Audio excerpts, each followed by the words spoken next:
The camera looks clear. Crystal clear, baby.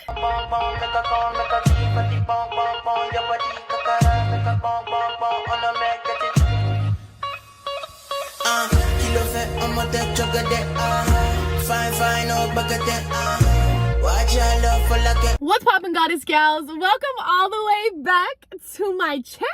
It really isn't just a channel. I mean, this is a castle. There are queens in my views. Goddess Gyals, welcome back to the castle. It's your gal, Goddess, and today, we're talking about you. Yes, today is about you. And if you didn't feel like you were noticed this week, this is the time to feel noticed. Okay, I done dedicated some hours to putting together this video because it is time to know who we really are. It is time to have enough self-audit and self-assessment with ourselves that when someone asks us, who are you? You have a running list because you know who you are. You've studied yourself. If someone were to ask you, who are you? One might be quick to respond with what they do. Oh, I work in the biology field. Oh, I work in sales. Oh, I'm a mom of 6. Oh, I like running the beach. Oh, I love long road trips. And then the person that asked you, right, says, no. I didn't ask what you can do or what you've done. I'm asking, who are you? Wait a minute. Who are you? Have you ever thought about how you would answer that? This is what we are diving in today. It is time for you to know thyself. So let's get into it. We see that in society, people have solely based their identity of what they have done, what they have accomplished and achieved. And the dilemma with this is that this can make someone forget their value, their divine value. There was an article in Psychology Today back in 2011.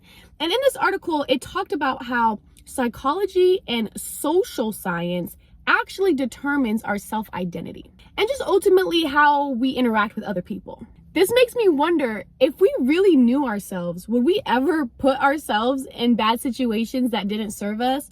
Or if we really knew ourselves, would we actually be able to advocate for ourselves in such a way that would actually serve us? Thank you, sir. Thank you, sir. So to ask yourself, who am I?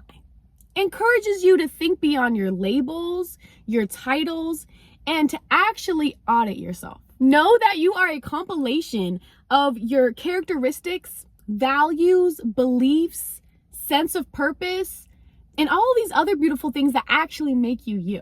Don't worry, together, we are gonna break down each category and uncover the best parts of you, starting with identifying your characteristics. So we know that the left side of the brain is analytical and the right side of the brain is creative and intuitive. I'm going to give you examples of what character traits you might find in analytical thinking versus what you would find in creative thinking.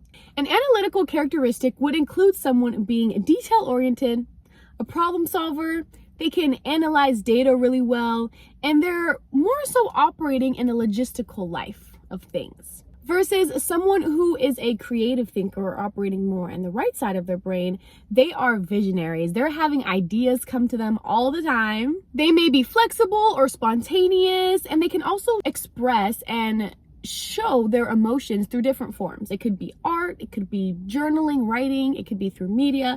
So they're taking a lot of these ideas in their head and they're just creating all these beautiful things within that. I genuinely think that when someone asks you, who are you, the first thing you kind of would want to tend to is your character traits, because your character traits is truthfully a mirror, a reflection of your personality, right?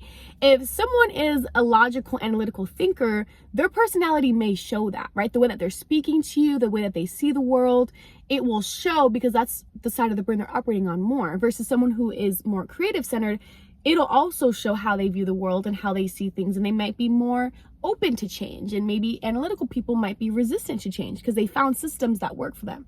But then creative people are like, wait, but what about this way? Could this be better? Or could this be more exciting? Or could this be more entertaining or intriguing? And so just understanding, okay, when I know myself, it's also going to be easier for me to assess other people and why they are the way they are, and knowing that, okay, that's them living in their truth. And now we're going to move on to identifying your strengths. So with identifying your strengths, I feel like most times we're also thinking, okay, skill sets and strengths most definitely can include skill sets. And that's what you want to actually put at the forefront when you're in interviews, when you're trying to pitch something or collaborate with somebody. You're saying, hey, here are my strengths. Here's what I can do. Here's what I can actually help to build this table. Not what do I bring to the table. Okay, I have the materials and the tools to build the whole table. But for now, I want to focus on the personal strengths, not something that you can actually do, but I want to see some more examples of who you are, right? So here are some examples: integrity, empathy, perseverance, patience, and generosity. And generosity is actually kind of interesting, because I think when we think of generosity, we're like, okay, financially, right? This person's giving a lot, whether it's to kids, to homeless people, to charity, they're just like giving money. But generosity is so much more than that. Generosity is giving your time. That's a big one. Generosity is giving your resources, giving advice, giving knowledge. So generosity is a lot more than just the financial aspect of it. So just knowing, okay, these strengths to have in people, right? The resiliency and all of that is very important to know about yourself, because you might say, hey, growing up in my childhood, here are some things that went on. Here are some good things and here are some bad perceived things that have gone on. And it has actually shaped me to who I am today. And so that is what makes me me, right? My resilience, what I had to endure, makes me me. Or what I didn't have to go through makes me me, right? There's just different things that you can pull from when it comes to strengths. And so this is such a beautiful thing, right? You don't have to just harper. You don't have to just harper on skill sets for strengths. Think about these beautiful personality traits, because truthfully, these type of strengths to have is what sets you apart when you walk into a room and you're talking to different people and you're like, something's different about that one. I don't know, they got some unique courage, okay, right? There's just some different things that you might notice and you're like, okay, something's different. Now we're moving on to identifying your values. Okay, let's get into the values. I feel like a lot of us don't realize most of our friends and close ones are a direct reflection of our values, because that is why we all get along. And to give you an example, let's say there's a girl named Sarah and there's a girl named Lily. Okay, I just made these up right now. Now, Sarah and Lily start off as friends because they have such great values that they share. Sarah and Lily both like to go out. They both love to party. They both love to dance. They love a good time, and they love to turn up at the end of the weekend. Okay, that's what they like to do. They're friends. Their values share. Now, let's say Lily goes to a seminar one weekend with her work, and she's like, oh my gosh, like I'm inspired to start a business, or oh my gosh, I'm inspired to start a nonprofit, or oh my gosh, I want to go volunteer more with social change organizations, right? She just gets this inspiration that fuels her soul. So then she goes, I'm not going out to party anymore because I want to spend my time investing in this thing that is now fueling my purpose. So she goes and you know, she's starting to build this for herself. And then Sarah goes, wait, club this weekend, girl, we're getting ready at your house, come on. And Lily's like, I'm sorry, I can't. Like, I'm focused on something else. And now she's like, okay, next weekend. Lily's like, okay, next weekend. Next weekend comes. Hey, I actually can't. I have a meeting with these new investors. And Sarah's like, so you don't care about me, Lily? You don't love me anymore, Lily? You don't care about me? It's not that Lily doesn't care about her anymore, but their values have shifted. They're different now. They're different. And so now, because Lily was growing and Sarah wasn't growing, and of course you can both grow and grow apart. That's definitely a possibility. But because Lily grew and Sarah remained, they're now growing apart. And they're growing apart because Lily's aspect and her goal and everything that she's working for is genuinely helping her soul, and Sarah's is not. Basically, their values don't align anymore. And it's very likely that these two may not remain friends for long, right? Or if they do remain friends, it might be long distance friends. They see each other every few months, or they're just, okay, Lily, it's been a busy quarter in her business. She might want to go out one time to go relieve stress. then she'll call up Sarah. But there's something she may not be able to do with Sarah anymore when they are at the club, So it's just different things to think about. Like, your values do change throughout your life, especially as you grow. So I'm gonna give you some examples of a few values. Okay, so a few values can be compassion, collaboration, gratitude, diversity, and not just diversity in ethnic backgrounds, but diversity in thought, right? Having people around you who all think differently, and not in a way that's going against your values, but just thinking of different ways to approach situations. That is key. That is key to a great friendship and great business, okay? And another thing is learning. A value might be learning. Like, I just love learning. I love intellect. I love knowledge. And so to be able to say to somebody, you know what, like I love learning, that's just, I'm always interested in learning new things. That's something you say, like, that's who I am. I love learning. And it's not just learning in school. I love learning from nature. I like going on safaris and watching the animals, or I love going to learn how to plant a tree, or I love going to the beach and just seeing, how the waves move and learning different scientific terms for it. Like, there's so many ways to learn versus what we grew up the traditional way and traditional lecture. There's so much more to that. We started learning before we could even talk. Learning has always been embedded in us. So thinking about these values, think about, okay, now that I know these values about myself, are any of those my values? Or is it helping me think of some other values that I may have? Okay, moving on to identifying your beliefs.